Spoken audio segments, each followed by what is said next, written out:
আসসালামু আলাইকুম। দৈনিক আর নিউজ রাতের সংবাদে সবাইকে স্বাগত জানাচ্ছি। আমি তানজিলা টুইকা। শুরুতেই দেশের সংবাদ।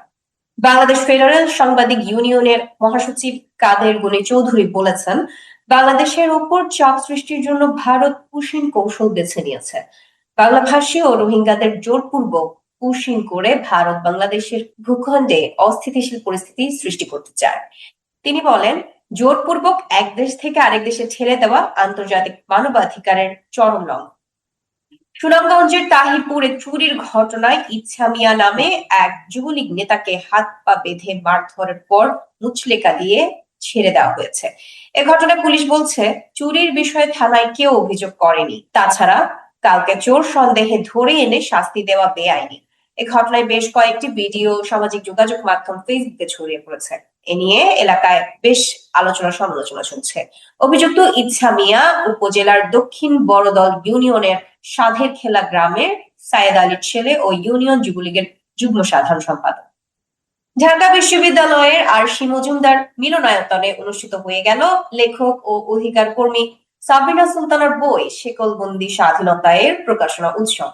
শনিবার ইউপিএল ও কৃষ্টি ট্রাস্টের যৌথ উদ্যোগে এই অনুষ্ঠানটি পরিণত হয় প্রতিবন্ধী মানুষের অধিকার, সামাজিক বৈষম্য এবং রাষ্ট্রীয় ব্যর্থতা নিয়ে এক উন্মুক্ত বিতর্ক ও প্রতিবাদের মঞ্চে। এদিকে অনুষ্ঠানে বক্তারা বলেন, দেশের মোট জনসংখ্যার প্রায় 16% অর্থাৎ 2.5 কোটিরও বেশি প্রতিবন্ধী মানুষকে সমাজ আজও অন্ধকারে লুকিয়ে রেখেছে। এ বিশাল জনগোষ্ঠী এখনো চাকরি, কর্মসংস্থান, শিক্ষার অধিকার বা আত্মমর্যাদার জায়গায় প্রকৃত অন্তর্ভুক্তি থেকে বঞ্চিত। ঐকমত্য কমিশনের সহ সভাপতি আলী রিয়াজ বলেছেন, আলাদা করে নয়, সবার মতামতের ভিত্তিতে অমীমাংসিত বিষয়ে একমত হতেই রাজনৈতিক দলগুলোর সঙ্গে দ্বিতীয় দফার এই বৈঠক। মঙ্গলবার সকালে রাজধানীর ফরেন সার্ভিস একাডেমিতে জাতীয় ঐকমত্য কমিশনের সঙ্গে রাজনৈতিক দলগুলোর দ্বিতীয় পর্যায়ের আলোচনার শুরুতে তিনি একথা বলেন। শেখ হাসিনা সহ 7 জনের বিরুদ্ধে আন্তর্জাতিক অপরাধ ট্রাইব্যুনালে নিজের গুমের অভিযোগ জমা দিয়েছেন বিএনপি স্থায়ী কমিটির সদস্য সালাউদ্দিন আহমদ। মঙ্গলবার ট্রাইব্যুনালের চিফ প্রসিকিউটর কার্যালয়ে গিয়ে এই অভিযোগ জমা দেন তিনি। অভিযোগ জমা দিয়ে বিএনপি নেতা সাংবাদিকদের বলেন, গুম খুনের বিষয়ে আন্তর্জাতিক অপরাধ ট্রাইব্যুনালে মামলা দায়ের করা হবে, তবে এখনো এই ব্যাপারে দৃশ্যমান কোনো কার্যক্রম দেখা না যাওয়ায় ক্ষোভ জানান তিনি। এদিকে বিচারের দাবিতে তিনি বলেন, এ সময় সাবেক প্রধানমন্ত্রী শেখ হাসিনা সহ গুম খুনে জড়িত সবার বিচার নিশ্চিত করতে হবে।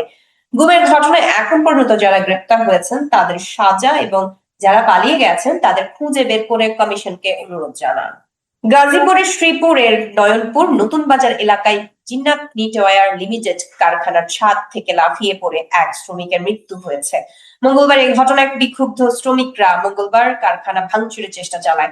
এ সময় পুলিশের সঙ্গে শ্রমিকদের ধাওয়া পাল্টা ধাওয়ার ঘটনা ঘটলে উত্তেজিত শ্রমিকরা পুলিশদের আর্মার্ড পার্সোনাল ক্যারিয়ার ভাঙচুর করে।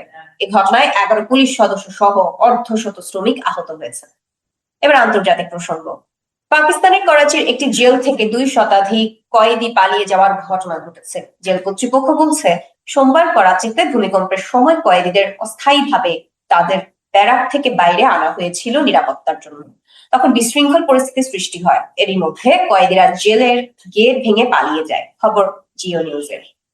লন্ডনে তুরস্কের কনসুলেটের সামনে পবিত্র কোরআন পোড়ানোর ঘটনায় ধর্মীয় বিদ্বেষ ও জনশৃঙ্খলা ভঙ্গের অভিযোগে এক ব্যক্তিকে দোষী সাব্যস্ত করেছেন যুক্তরাজ্যের একটি আদালত। অভিযুক্ত 50 বছর বয়সী হামিদ কোসকুনকে ওয়েস্টমিনিস্টার ম্যাজিস্ট্রেট আদালতে 24 পাউন্ড জরিমানা করেন। খবর বিবিসির। বিশ্ব মুসলিমদের তীর্থভূমি পবিত্র মক্কায় 2025 সালের হজের মৌসুম শুরু হয়ে গেছে। প্রতি বছর হজ শুরু হয় আর আরবি ক্যালেন্ডারের শেষ মাস জিলহজের 8 তারিখ এবং চলে 13 তারিখ পর্যন্ত।